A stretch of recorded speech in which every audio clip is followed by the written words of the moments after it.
அல்லாஹு தஆலா ரமலான் மாதத்தை அடையக்கூடிய பாக்கியத்தை அல்லாஹ் நமக்கு தந்திருக்கிறான். இந்த ரமலானிலே இரவு நின்று வணங்க வேண்டும், பகலில் நோன்பு நோக்க வேண்டும், அதிகம் அதிகம் குர்ஆன் ஓத வேண்டும், அதிகம் அதிகம் அல்லாஹ்விடத்திலே கையேந்தி துஆ செய்ய வேண்டும் என்றெல்லாம் நாம் பேசினோம். அந்த வகையிலே நம்முடைய நாவுகள் அல்லாஹ்வுடைய திக்ரை கொண்டு எந்நேரமும் நனைந்ததாக இருக்க வேண்டும். ரசூல் ஸல்லல்லாஹு அலைஹி வஸல்லம் சொன்னார்கள், லா யஸாலு லிசானுக ரத்பம் மின் திக்ரில்லாஹ். உங்களுடைய நாவு அல்லாஹ்வுடைய திக்ரை விட்டு நனைவதை விட்டு காய்ந்து விடக்கூடாது என்று ரசூல் ஸல்லல்லாஹு அலைஹி வஸல்லம் சொன்னாங்க. அப்ப எந்நேரமும் நம்முடைய நாவிலே சுப்ஹானல்லாஹ், அல்ஹம்துலில்லாஹ், அல்லாஹு அக்பர், லா இலாஹ இல்லல்லாஹ் என்று இந்த திக்ருகளை கொண்டு நம்முடைய நாவை நனைந்தவாறு வைக்க வேண்டும் என்று ரசூல் ஸல்லல்லாஹு அலைஹி வஸல்லம் சொன்னாங்க. எல்லா காலங்களிலேயும் அல்லாஹ்வை அதிகம் திக்ரு செய்ய வேண்டும்.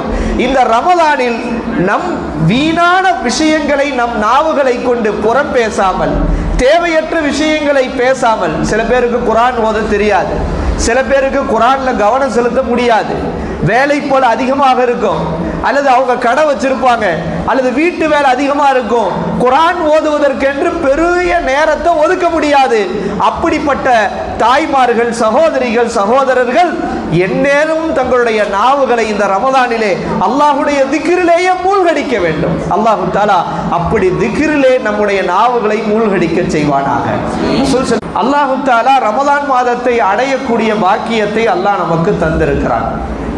இந்த ரமலானிலே இரவு நின்று வணங்க வேண்டும், பகலில் நோன்பு நோக்க வேண்டும், அதிகம் அதிகம் குர்ஆன் ஓத வேண்டும், அதிகம் அதிகம் அல்லாஹ்விடத்திலே கையேந்தி துஆ செய்ய வேண்டும் என்றெல்லாம் நாம் பேசினோம். அந்த வகையிலே நம்முடைய நாவுகள் அல்லாஹ்வுடைய திக்ரை கொண்டு எந்நேரமும் நனைந்ததாக இருக்க வேண்டும். ரசூல் ஸல்லல்லாஹு அலைஹி வஸல்லம் சொன்னார்கள், லா யஸாலு லிசானுக ரத்பம் மின் திக்ரில்லாஹ். உங்களுடைய நாவு அல்லாஹ்வுடைய திக்ரை விட்டு நனைவதை விட்டு காய்ந்து விடக்கூடாது என்று ரசூல் ஸல்லல்லாஹு அலைஹி வஸல்லம் சொன்னாங்க. அப்ப எந்நேரமும் நம்முடைய நாவிலே சுப்ஹானல்லாஹ், அல்ஹம்துலில்லாஹ், அல்லாஹு அக்பர், லா இலாஹ இல்லல்லாஹ் என்று இந்த திக்ருகளை கொண்டு நம்முடைய நாவை நனைந்தவாறு வைக்க வேண்டும் என்று ரசூல் ஸல்லல்லாஹு அலைஹி வஸல்லம் சொன்னாங்க. எல்லா காலங்களிலேயும் அல்லாஹ்வை அதிகம் திக்ரு செய்ய வேண்டும்.